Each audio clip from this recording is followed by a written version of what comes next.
Great. I'd like to welcome everybody to Faster Builds with Java EE and Gradle. So, a little about me first. I'm co-author on the EJB3 in Action 2nd edition book and also the NetBeans certification guide. The EJB one, of course, deals heavily with Java Enterprise Java Beans and some of the EE stuff that we're going to be talking about today and how to better build it faster with Gradle. So first, introducing Gradle. For those of you that aren't familiar with it or have just heard about it from the Android ecosystem, it is an open source build automation tool. It's under the Apache 2.0 license. It builds upon the lessons learned in Apache Ant and Maven, as we'll see as I go through the presentation. It's actually almost 10 years old right now. It was first released back in 2007 and has slowly been growing in popularity ever since. It uses a Groovy-based DSL, not an XML file format, which is the biggest departure in terms of build tools because both Maven and Ant use XML. So Gradle actually uses a programming language, a DSL, to write the build files. It uses a directed acyclic graph to determine the build order. It supports multiple languages, not just Java. So it supports C++, C, Objective-C, so you can develop mobile applications, native applications with Gradle as well. In fact, large parts of the JDK, I believe, are now built using Gradle, including the JavaFX stuff. It has a rich plugin architecture, making it easy to extend extend the built-in stuff that comes with it. It favors convention over configuration, but is easily customized and adapted. The last point being very important if you're coming from a legacy project that may be Ant-based or even older than that, using shell scripts, it is easy to get it into Gradle because Gradle does not force a project structure upon you. You can easily adapt what comes out of the box. Unlike the other two build systems, the build file can be versioned like the dependencies. So for example, if you've ever run into trouble with Ant, there are actual changes between Ant version 1.6 and 1.9 so that a file written with 1.6 does not necessarily run with 1.9. So just because your stuff isn't version control and you check it out doesn't mean that you can build it with the current version of Ant. So if you've got code from 2004 going against Ant, you check it out, and if it's a complex build process, it may no longer run. You may actually have to go out and find that version of Ant and hope that that version of Ant still runs on the current JVMs. It features a background daemon to reduce build time. So once you invoke it the first time, it leaves a daemon running behind the scenes so that the next subsequent builds are faster. It supports incremental builds, and this is the reason why running code out of IntelliJ and also Eclipse runs so fast, because they don't recompile the entire project from scratch every time you hit build, right? So you made a change to one file, it just recompiles that file. It doesn't recompile the entire system. So that is one of the benefits of Gradle, is that it supports incremental builds, and tasks that you write and build processes that you add to it can also take advantage of that incremental build logic, so that anything that you develop can also know whether it has to run or not. It supports built-in profiling out of the box. There's actually a task that you can run that you can ask for it to profile your build and tell you where it's spending all of its time. It does support building projects in parallel, so if you've got a nested project structure, it will build the sub-projects in parallel, and it does have some limited support for doing task parallelization. It has got built-in Ant and Maven integration, the Ant being the better of the two in terms of support. With the Ant integration, you can actually use Ant tasks in Gradle, so you can re-leverage it, and you can even use snippets of Ant logic or entire blocks of Ant scripts in your Gradle file to help you move along.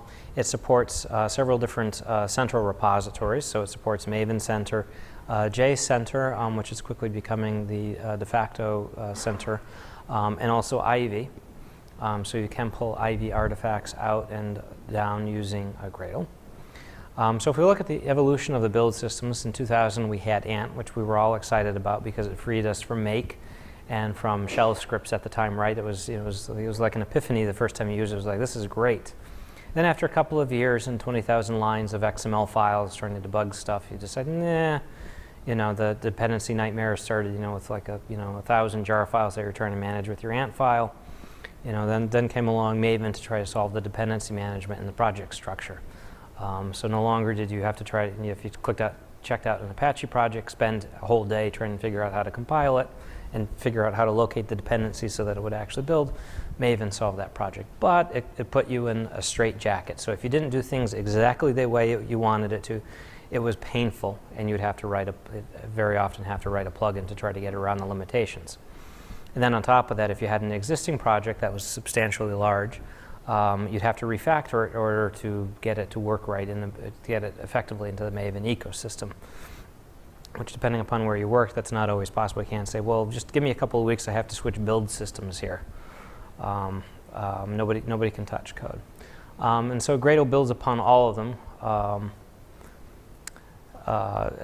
Lessons learned from the past 20 or so years. So Gradle versus Maven, which is the primary point of comparison, Gradle has a fully configurable dependency graph, which Maven does not. I'm not sure why the green things are getting cut off on the overhead projector. They're not here. It does support task exclusion, so you can specify that certain tasks do not run. It supports the concept of dry run, so you can say execute this as a dry run so you can see what's going to happen when it actually does the build. What tasks are going to get executed before you do it? So it'll tell you, I'm going to run this task, I'm going to run that task, I'm going to run this task. So you know, and then you can then dig in, and if there's a problem, try to figure out why it's not going to run certain tasks. It has advanced support for for task ordering, so you can say, this task must run after this other task.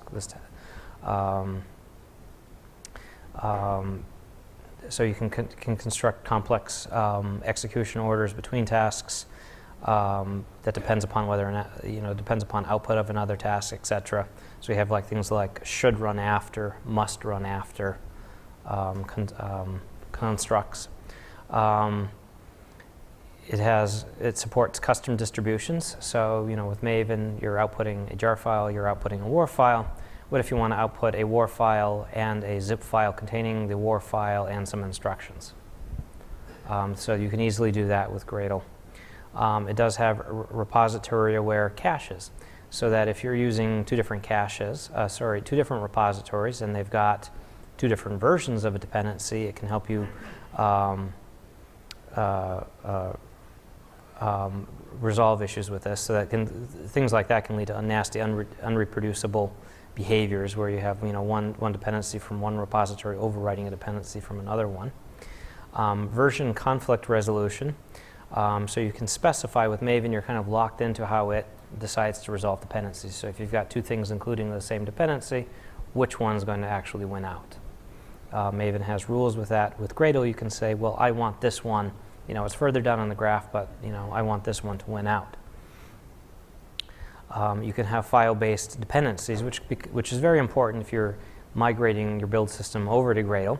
You can have Gradle for part of the build process. So something new you're building, you can use Gradle for that, and you can pull in as a file dependency something that's being output by your existing Ant build. So you can say, okay, I've written this new module that's downstream. It's written using the build system is using Gradle. The dependency that it's pulling in is not available in a central repository or published to any repository. I want to pull it off the file system to integrate it with the existing build. You can do that.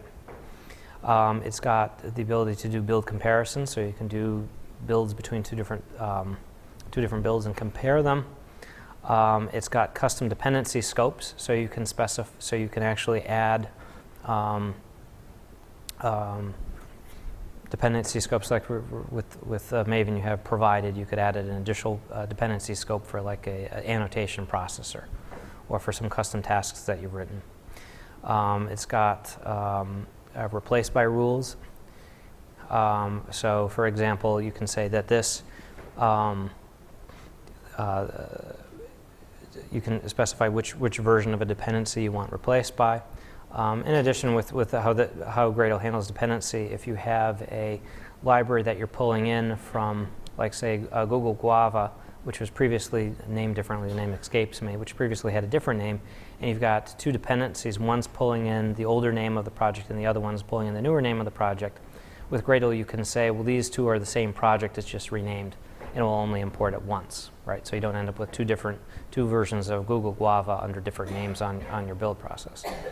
So there's actually a huge This is just a small subset of the differences between the two of them, but Gradle has got, there's quite a few other benefits to Gradle and quite a few other differences to it with that.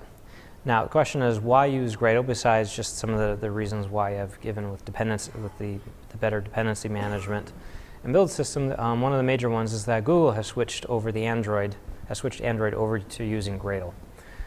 So this is a big commitment, and a large block of developers will now be using Gradle going forward for doing Android development. So this is definitely going to push tooling and other things forward. So this is the real shot in the arm for Gradle. So the questions, sitting here in this presentation, you decide you want to go home and go back to work and use Gradle. Do you need to learn Groovy in order to use it? The answer is no, but it's a good idea. You can write plugins for Gradle using Java, and for many of the common things that you have to do out there, there's either plugins already or snippets of code that you can paste in. So no, you don't have to be you don't have to go out and read the thick Groovy book in order to, and then read the Gradle book after that in order to use Gradle. It's got a much smaller learning curve. Do you need to completely refactor your code base? No. You can specify where the source code files are, where your test files are to Gradle, and it will build with them. So you do not need to go out there and stop all development while you refactor your code base. Do you need additional IDE plugins in order to use Gradle? Most likely yes, unless you're using IntelliJ.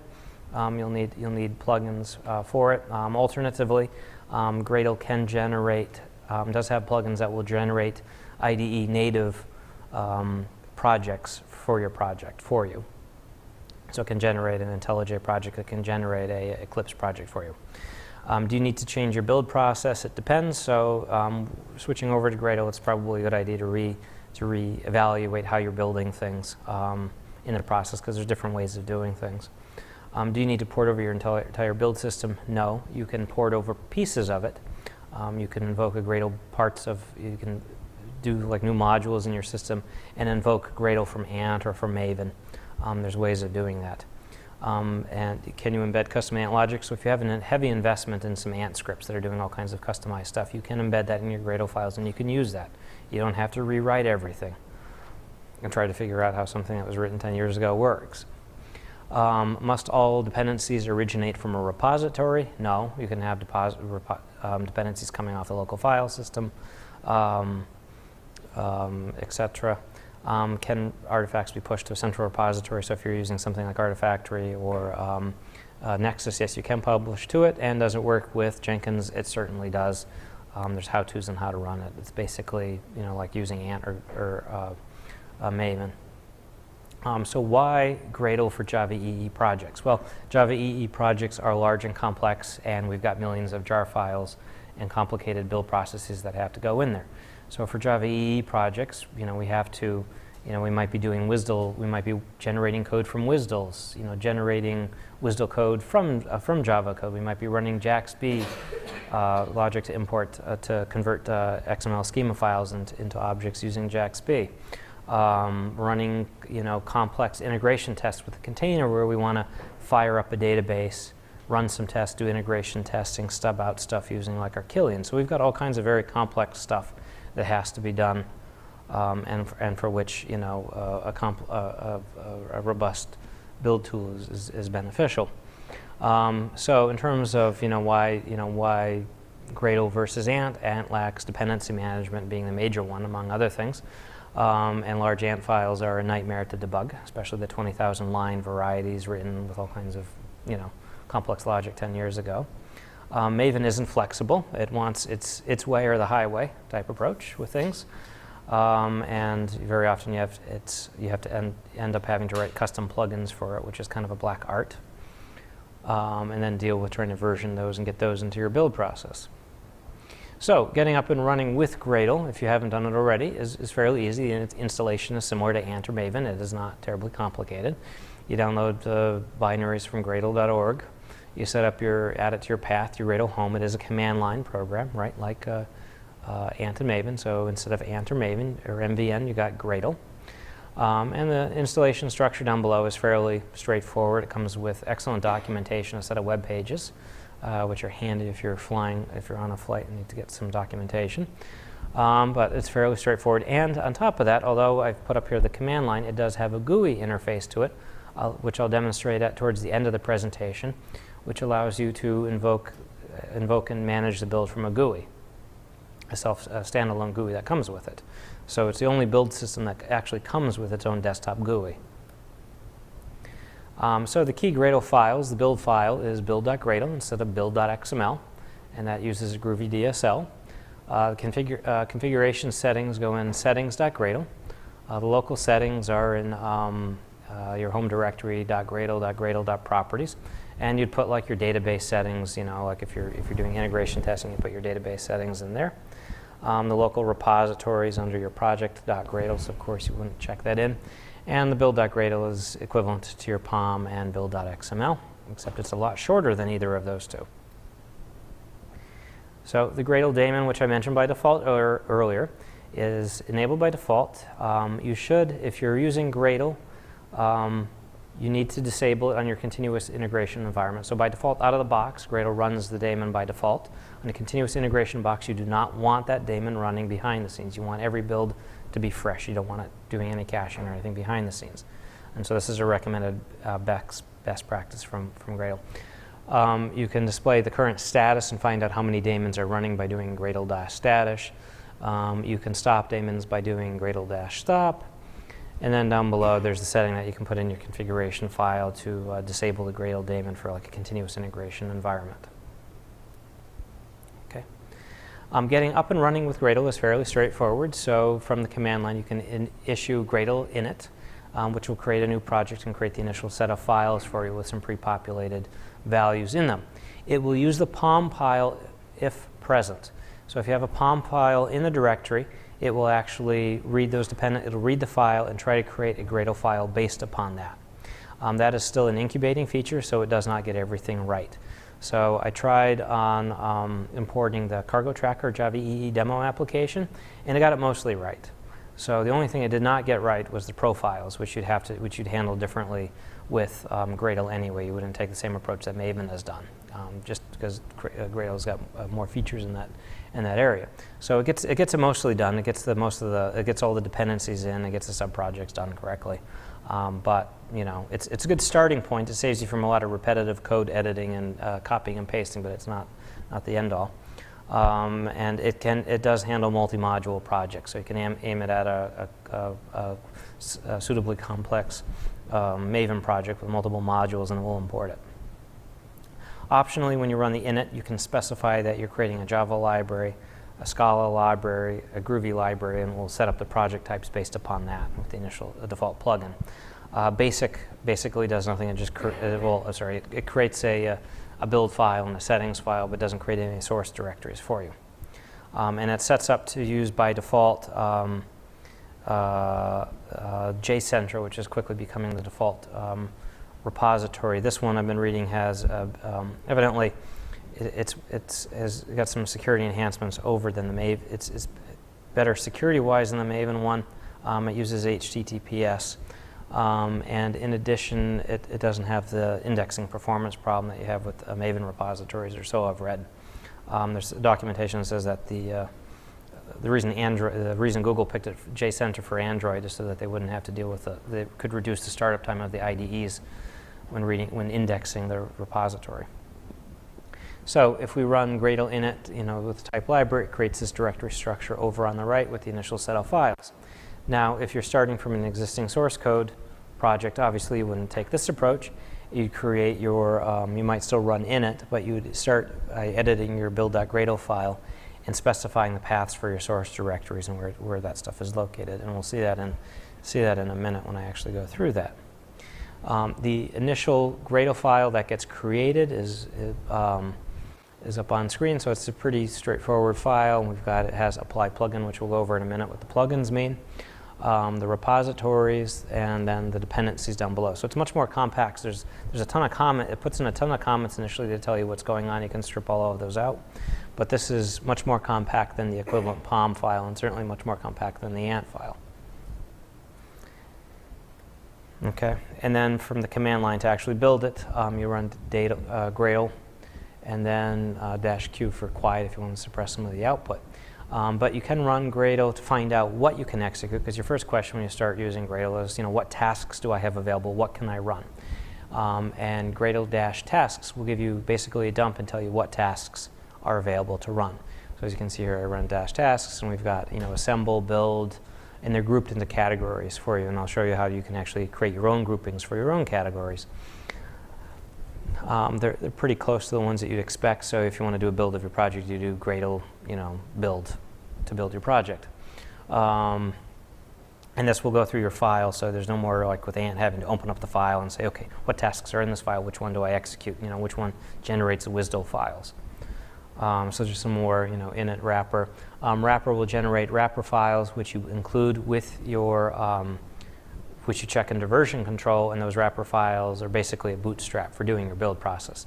So this is that where I mentioned before that you want to version your build process so that if you check it out 10 years from now, it'll still build with the same version of Gradle correctly. And then a bunch of other things for, working your model projects, etc. And then the build output goes into, you have your standard snapshot that goes into the output. So, and we'll, as we go through this, we'll eventually get to the very complex Java EE projects with some tasks there. But first question, with Gradle, we have the concept of projects, and within projects we have tasks. This is very simple, similar to Ant, and also to some degree with Maven. We can have dependencies between projects, dependencies between tasks. And then with the build file, so that's at a high level the two things that are projects and tasks. Moving on to within the build file, we have, so the question is when you're editing a build file, what's available? How do you know what to type and what you can enter? So the build file itself corresponds to the project object, right? So the build.gradle file, basically the current context is the project object. So if you pull up the documentation, the actual Java doc for the project object in Gradle, that gives you, that will show you what methods, what variables you have access to, etc. So as you can see, the apply plugin, there's actually an apply method, right? For repositories, further down, there should be, that's actually a property. So all of these map to, so dependencies gets mapped to the dependencies. So there's a one-to-one relationship between the Java classes and the contents of what goes into the file. And this is the same for tasks as well. So when you implement a task within it, you're working off of the task objects. You're dealing with objects. Okay? And then the same thing with tasks, as I mentioned. So here we've got, as you'll see with some of the code samples, we've got first, last, enabled, the enabled property for enabling or disabling tasks. So in terms of defining tasks, so it looks a little bit different than Ant. So we're actually, the first one is defining a task. And so the property's description is a built-in property where we provide a description that will print that out on the command line. The ext is basically we're adding a property dynamically to the task object for this particular instance of the task object, which is just an ad hoc property that we can access down below. And as you can see, since we're using Groovy, we have access to the string interpolation, so it's actually that ad hoc property is getting interpreted in there.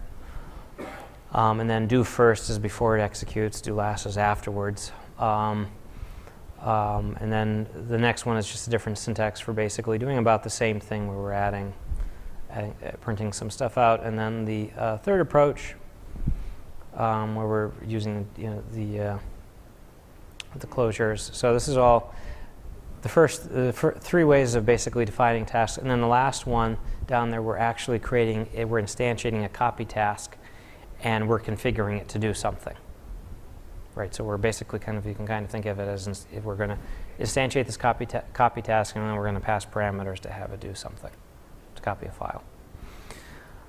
In terms of task dependencies, we can have tasks you specify depends on, the order, the dependency. So the third depends upon the first and the second.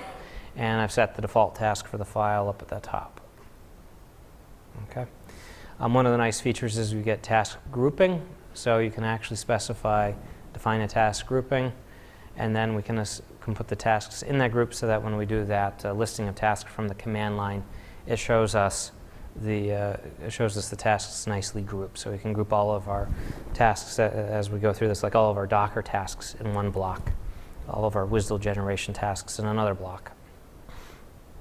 And so the IDEs like IntelliJ honor the grouping. So here I've added my grouping, and you can see it adds it over in the little pop-out window and displays the tasks underneath it. Now, one thing that I've kind of touched on with some of the code samples thus far are plugins. So as you can see, there's some plugins are very important to the ecosystem, and we're actually going to be using seeing many plugins as I go through this presentation today.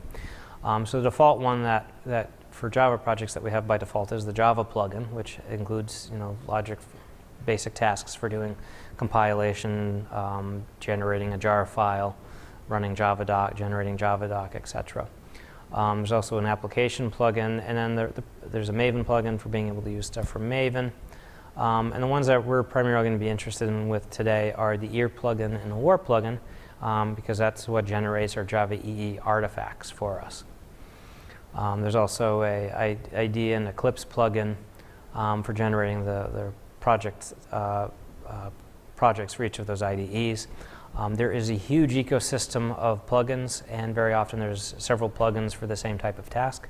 So there's at least four or five different ones for Docker, which we'll be seeing. So there's a huge ecosystem of them out there to choose from, and it's easy to write your own. So with that being said, moving on, before we actually get to the Java EE stuff, there's Gradle supports multi-module projects. So there's two different ways of doing this. There is the hierarchical layout and then the flat layout. And the flat layout's where your modules are all under the same directory, and then you've got a build file with all of the build logic in it. Whereas a hierarchical, you've got one overarching build file, and then each one of those submodules, module, admin web, etc., they each have their own Gradle build file as well. So this is kind of, if you're used to the Maven approach, where you've got the Maven POM file and POM files in each one of the submodules. This is basically the same thing. And this is the approach I'll be using throughout the demos today in the presentation. So the hierarchical layout, just kind of driving home the fact that you have a build.gradle and a settings.gradle in each one of them. So we've got the overarching project with the build.gradle and settings.gradle, and then Gradle files for each one of them. Now, one of the nice things with Gradle and with Java EE projects is that we can specify a common set of settings for all of the submodules. So we can say, all of our submodules are going to be Java-based. They're all going to use Java 8. We want them all to have IDEA project files. They're all going to be version 1. They're all going to pull their dependencies from Maven Central, right? So we can, at the high-level project, we can define a bunch of things so that we don't have to paste the same thing over and over again in each one of the submodules. And then in the top level, so this is the top level project. In the top level project, we specify which are our submodules, which ones are we including. And so whenever we're working with any of the modules, Gradle will look at the upper project and look at which projects are a part of it to figure out what needs to be built. Okay. So then in the submodules, you'll have the root project name, which will be the name of the overarching project. So in the case of this example, it's CT Java, and then each one of the submodules in their settings file says, my parent project is basically CT Java. And then we can declare dependencies in each one of the modules on another module by saying compile, and then we're depending upon, core project, depending upon how far we're drilling down. Okay, so it's very easy to define dependencies. So within a module, you can say this module depends upon this other module. From the upper level module, you can say all of the modules are using Java 8. They're all using this set of configuration or tasks. So you can even define tasks for all of the projects. In terms of IDE support, this can be a bit challenging. So for Java EE projects, you will need, or I've only had luck with the Ultimate Edition, the one that you have to pay for. Other than that, when I've tried to use the Community Edition, it doesn't recognize like the tag, like the JSF tag libraries. It refuses to recognize those. So you very much need to, if you're for the IntelliJ one, you need to use the paid version. It does support Java EE. The NetBeans, I've got the NetBeans Gradle plugin to work with simple projects. With multi-module projects, I've had trouble where it doesn't actually recognize it correctly. which is very frustrating. And when I have loaded just a simple war project into NetBeans, you don't have all of those nice context menus where you want to run the project in Glassfish or in Tommy E. You lose all of that context stuff. So hopefully that plugin will move along eventually. And then for Eclipse, you will need the Gradle plugin. Gradleware does provide a plugin for Eclipse, which is fully featured. So installing the Eclipse plugin, you have to download and install that. It does not come by default. So you just go to the Update Center. You can get that off of their website. For the NetBeans one, to add support to NetBeans, you need to go into the plugin and download the Gradle support via the plugin dialog. So the only IDE out of the box that supports Gradle is IntelliJ. And if you're doing the EE stuff, you need the Ultimate Edition. So let's look at the first Java EE project, just to kind of try to demonstrate the power of being able to migrate over an existing project. I'm going to take a war file that's created in NetBeans, create a Java EE project in NetBeans using the Ant build and convert that over to Gradle, right? Because this project structure that NetBeans creates for its Ant builds is not compliant with, is not what the Gradle plugin would generate or use by default, and it's not what Maven would use. So this is just kind of a good example. So here we've got the file system view of it. So we've got our source code under source, test code under test, or web artifacts under web. So it's not the typical like Maven type layout. And then under we've got our Java classes, configuration files, etc. Okay. So in order to port this over, we create one file, and this is what it took to port that project over. And on top of that, there's one other constraint that I added in there for fun, which was a custom library that wasn't available in a content repository, right? So some output of some other project. So this is the Gradle file to pull that over. So if you look at the gigantic Ant file that NetBeans generates, which probably prints out to like 10 or 15 pages, this is the equivalent file. So we have I use the IntelliJ plugin, so I could open this project in IntelliJ. I've got the Java plugin. I've got the Java plugin. I specify that that this is going to output that this is going to use the war plugin. I specify my central repositories. I use a pull in the lib directory. So down here, where is it? So this is the going to pull in the libraries from the file system. The one that's not in the central. The configurations for the closure compiler. I forget why I put that there. That's from another project. But anyway, so down here I specify the location of the source directories and the resources. So this project actually I cut it off. I didn't include the tests in it. But this is all it took to port that NetBeans project over into Gradle. Okay, it was very flexible. And then for our dependencies, our custom library gets pulled in right here. It looks in the local directory and appends.jar to pull it in. And then for the war plugin, I specify that the web directory has the resources, the webinf, and all the HTML files in there. So this is a bare bones configuration. So this is all it took to port that project over into Gradle. And then the configuration endpoints that we have available for the war plugin, we've got from the location of our webinf, the class path directory, where we want where the web.xml file is being pulled from, etc. Okay. So that's moving over a simple file. Now let's look at doing something a little more complex. So we have a complex Java EE project, or let's look at doing like JavaScript minification with it. So say this project had some, in addition to having some Java code, we have some JavaScript code, and we want to minify that, and we want to use the Google closure compiler. So here I include the Google closure compiler. I set up the output directory for where the minified output is going to go, and then I have a custom task that I've written, which extends the Java exec task. So this is you can kind of think of this is a Java object, which I'm basically instantiating and extending. And I configure it with the output directory, and I make sure that directory exists. And then I specify the parameters to invoke the closure compiler to minify my JavaScript.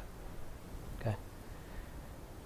And then finally, set up the war task to include the minified JavaScript, and I've included a flag to indicate whether minification is enabled or not, so that if I'm in debug mode, unless otherwise specified, it would unless this is set to true, it would not minify the files.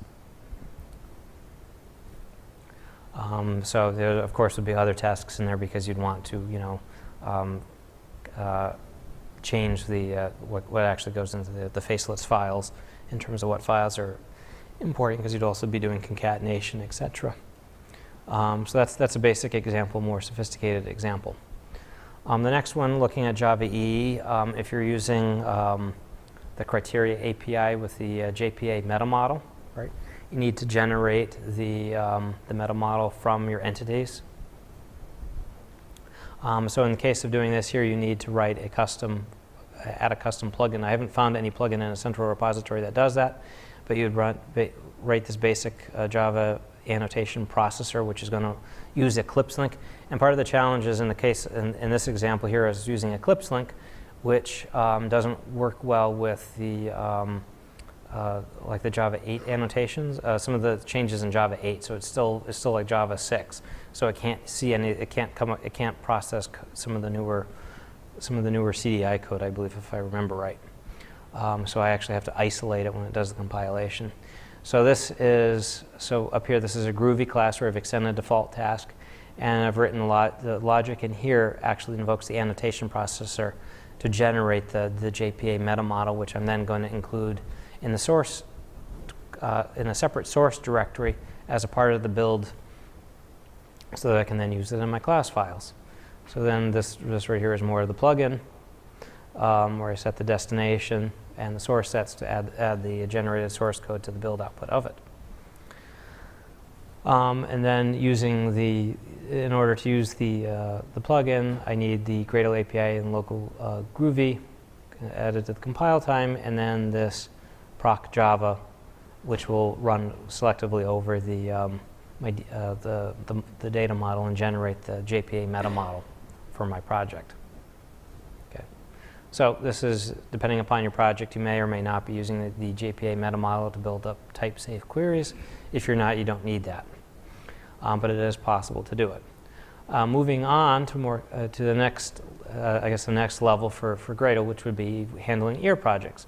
So if we have a suitably complex ear project, well, a fairly simple ear project, but one with an ear, EJB, a web module, etc., and we want the output, of course, to be, the standard. We have our EJB jar file, our web jar file, etc., and then the directory with our library directories. We'd use the ear module to accomplish this. This, of course, is fully configurable, so we configure it where the different, so we can specify the deployment descriptors. So we specify under the dependencies the EJB module, the earlib, which project to pull for that. And so that's basically all. I mean, the documentation that's online is fairly comprehensive for the settings that are available for this. But this is basic. This is all the code that you need to write to get an ear module up and running with Gradle. So if you compare this to like the amount of code that you have to write in an Ant build file, it's much simpler. Now, if you're working on something that's the war plugin provides the provided classes scope. So Gradle by default does not have the concept of a provided scope, which you have in Maven, provided being your Java EE APIs. So you don't want those bundled up in your war file. So if you're not using the war plugin, or you're doing a sub-project, and you want to make sure that you do not accidentally include the other dependencies, you can define, as I mentioned with the introduction, Gradle has the ability to add scopes. So in this case here, I've added a provided scope specifying that the class path for that's going to include the Java EE7 APIs, right? And then I set up the IntelliJ module to include that provided scope to match it to its provided scope. And then I've added that to the compile class path for the source sets. And so this is basically adding a provided scope to a non-war-based project. So for whatever reason, I'm not using the war plugin, and I needed to have the provided scope. That's how I would do that. Now, one of the other common tasks in Java EE is using JAX-B to do code generation. So in this case, I have I specify I'm using the Java plugin, of course, and then I pull in, there's a third-party plugin that wraps the JAX-B compiler, which generates the Java code from the XML schema files. Include my repositories. In this case here, I've included both JCentral and Maven Central, and then the JAX-B dependencies. And then I specify for the JAX. So this JAX-B plugin has a configuration point, so it goes under JAX-B in your file, and you specify the configurations for this plugin here underneath JAX-B, and I specify my schema directory. And when I run the build, it reads in the files that are in that schema directory and generates the JAX-B entities for me. Right. So moving on to the JAX-WS client. So very often you will have, you want to generate, you're invoking another web service, you have the WSDL files, you want to dynamically, as a part of your build process, generate the client implementations of those classes. So there's a plugin for this that's available. It's the name of it's this WS importer plugin. So the generated source will end up actually under, so you place under your source directory, you'll add a WSDL directory with the package name of package containing the WSDL file, and it'll put this generated source code in this package for you. Actually in a separate location that's not in your class path. So anyway, so that's that, and this is the actual Gradle file for generating the for generating that Java code from the WSDL code. So here I'm applying that plugin, which is actually going to come from the Gradle plugins repository. Set up the class path for it. So this is setting up the dependencies for the build script, dependencies that are being pulled in for the build script. And that's basically it. It scans through the class path and looks for those WSDL files. And then under the build output directory, you'll see a generated source with your source code, and that gets added to the source set for your project, so that when you build it or when you work with it in the IDE, you'll have access to these classes, and you can call these classes and invoke the service. So this is an example of generating a JAX-WS client, web service client for that as well.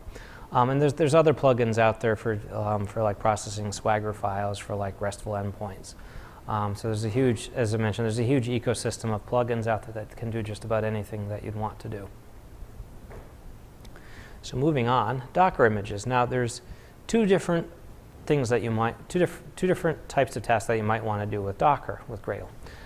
So you might want to use Docker to actually build Gradle images. So you might want to have your output, one of the artifacts of your output of your build being a Docker file, right? So you build your app to be deployed, and you also build an image with it deployed to Tommy or WebLogic, etc., and upload that to your repository. Or you might want to run Docker during testing to aid with the like integration testings. So for an example, one use that I've used the Docker execution during build time is to actually use a Docker container for the integrations test for the database, right? So as opposed to having to set up and maintain the database for running integration tests, which every time that the tests are finished running, you want to destroy the database. You don't want it kept around, and you don't want every developer having to have a database. We can use the Docker instance for this. So as a part of the build, before it runs the test cases, it launches the Docker, runs the database in Docker, and once the unit tests finish, if the unit tests were successful, it destroys the Docker container, so I don't have to go in there and do any explorations afterwards.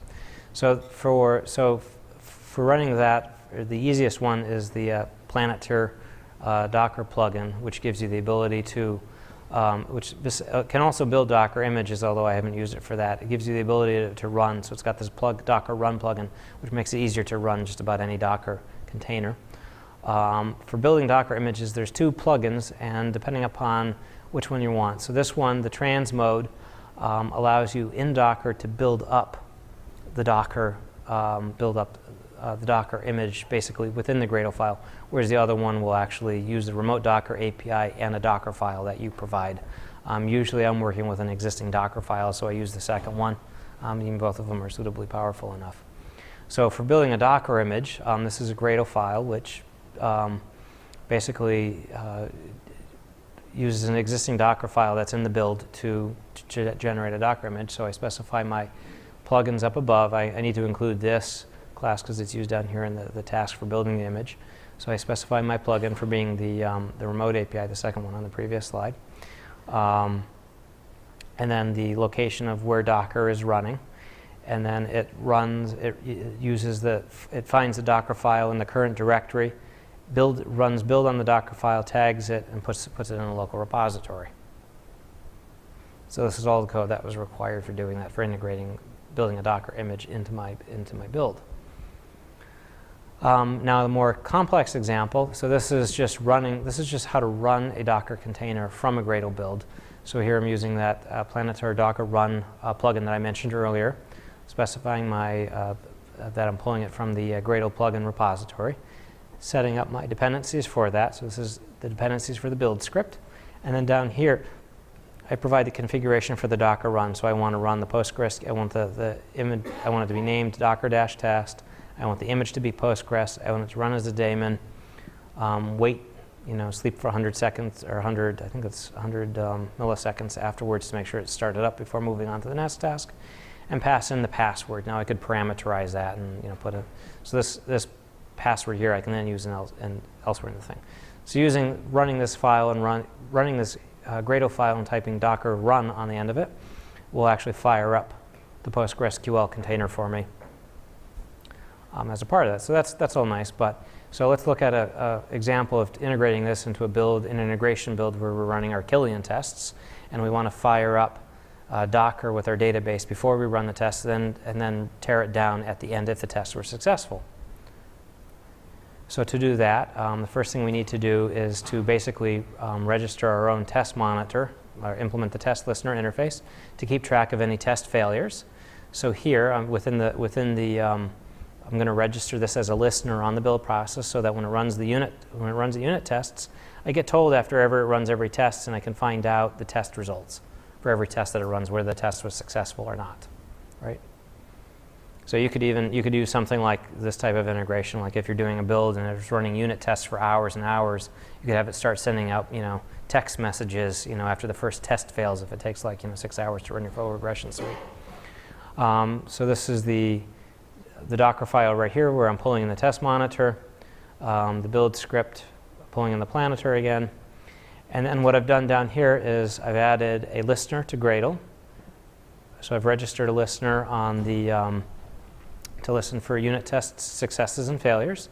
And I set up the test task, so I'm actually changing the dependencies of the test task, right? So I'm saying that the task depends upon run, so that before tests can be run, the Gradle script will run the Docker run that I pulled in from the plugin. And then the test is finalized by, I can kind of think of this as the finally block, Docker stop.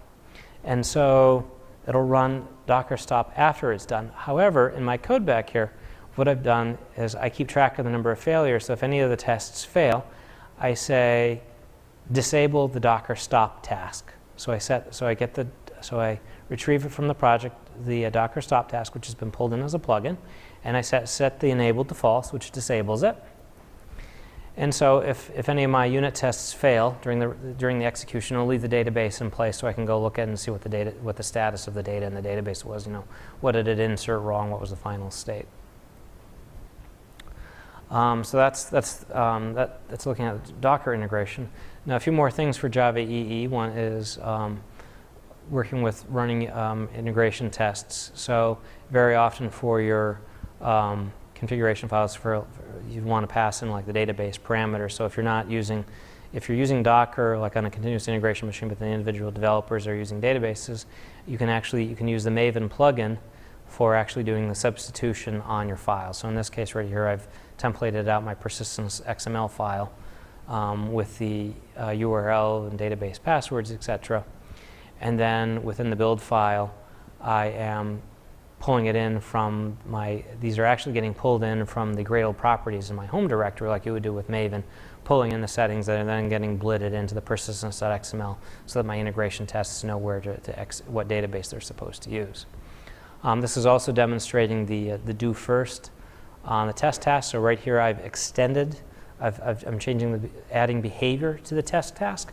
So before it runs the tests, I'm making sure to copy my beans.xml files over so that my beans discovery value is correctly set for running the integration tests. So this is, if you've ever wrestled with Maven where you didn't have your beans.xml copied over when you tried to run your integration tests, that's very helpful. And then the last part, in terms of getting Gradle up and running with Archillion, it's just a matter of including the dependencies in your Gradle tests. Your Archillion tests will just run. So I have a complex set of integration tests which fire things up and also run in Docker. So this all works out of the box. So it's not that hard, so it's very easy to continue to use Archillion. And then in terms of a couple of additional things for Gradle, just some miscellaneous things that I've added in. You can do, so for example, we've got a bunch of handy things. So we can do, run the Gradle UI first. So I mentioned at the beginning of the presentation, this is the only build system with its own UI. I can run the Gradle UI. It's going to start up.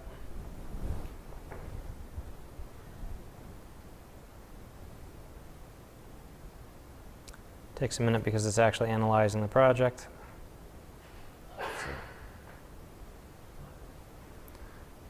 Hopefully. Yep, there we go. So it built up a tax tree. So you can actually invoke Gradle and control it from this UI. So it's the only build system that has that. Now, there's also dependencies. So we can print out the dependency tree. And there are plugins that will allow you to look for conflicting dependencies and various other things. We're doing analysis on this. But this is going to print out for this project.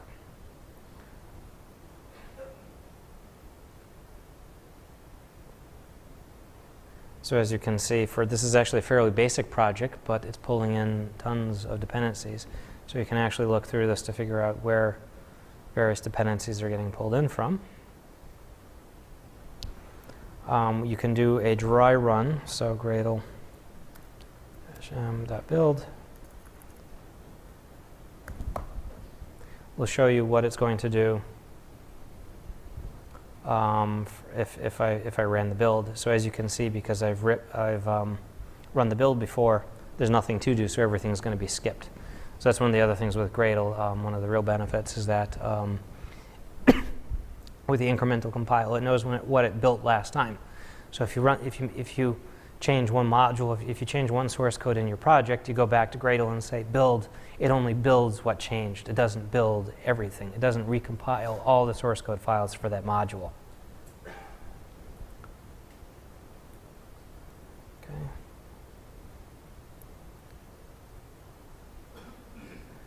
And then there's also a Gradle profile. I've got a couple of profile reports open already.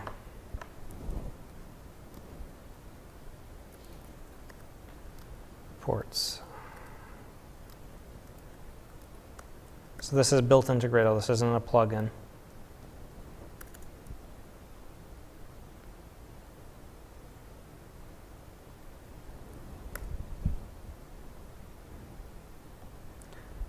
So here we can see where it's spending time on the build, each part of the process. So I mean, this is a very simple example and a very simple project. But if you scale this up to a large enterprise project, having this type of thing, being able to troubleshoot, the build time suddenly went up today. Somebody checked in some code. Somebody checked in something yesterday, and where's it spending all of its time? So Gradle's got built-in profiling support, so we can look at configuration, dependency resolution, tax execution, where did it do the work, and how much time did it spend doing everything. So this is very powerful, being able to have this level of insight into what's going on with your build.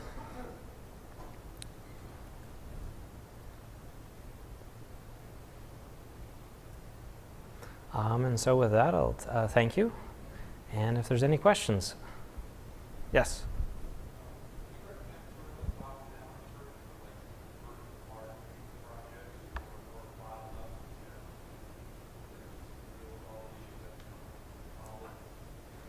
So the question was whether to do top-down or... Yeah.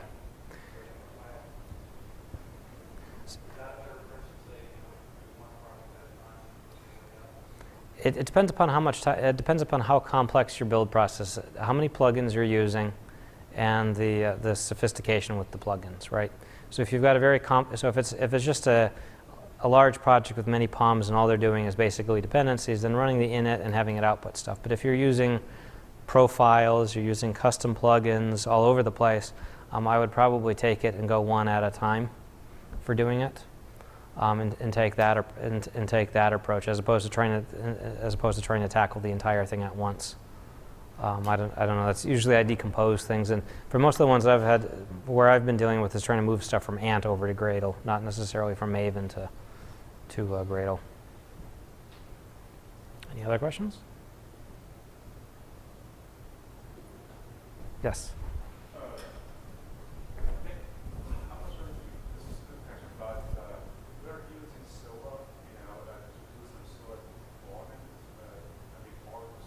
Okay. And I think the artificial is see lately use plugin, Maven plugin to deploy Oracle WebLogic. So if this Gradle doesn't have such a plugin, Gradle itself, is it possible to let Gradle use this Maven existing Maven plugin? Yes, in fact, you saw one of the examples. I used a Maven plugin in my build. Okay, so yes, it is. It'll be dependent upon the plugin.